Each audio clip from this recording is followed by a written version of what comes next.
Hi, Ma! Kamusta po kayo?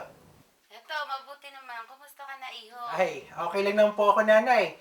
You know what, Mom? Summertime here in Washington is so hot!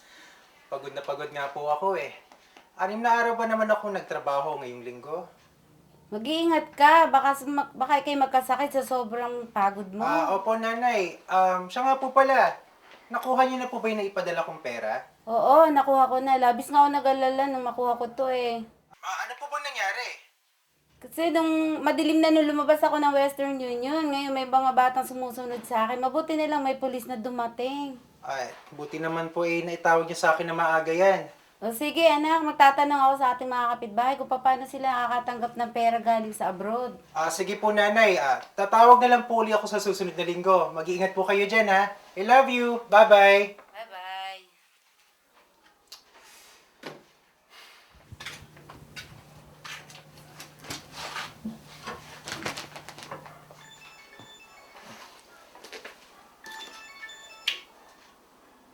Hi, Nay. Kamusta po kayo? Mabuti naman ako, iho. May babalita nga pala ako sa iyo. Ano po yan, Nay? Nanggaling ako sa bahay ng tita mo. Pwede ka na daw magpadala ng pera sa credit union. Pwede din ako mag-open ng aking account. Mukhang mahusay po yung Nanay. Iniisip ko na nga anak na mabuti yon.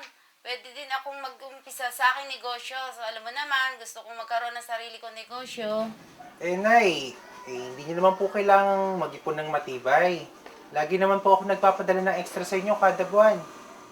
Oo, paano naman anak kung makaisip ka magsarili o magkaroon ka ng sarili mong pamilya dyan, hindi ka na makapagpadala ng pera dito sa akin.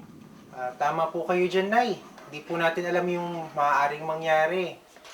Baka mawala din po yung trabaho ko. Hindi po magandang takbo ng ekonomiya dito ngayon sa Amerika. Oo, nabasa ko na nga yan sa dyaryo eh. Nabanggit sa akin ni Tia Maria mo na pwede akong mag-loan para pandagdag puhunan sa akin negosyo.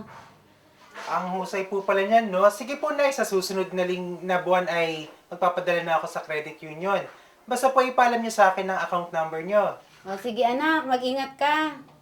Sige po, Nay, tawag po ako sa susunod na linggo. Salamat po, bye-bye. Bye.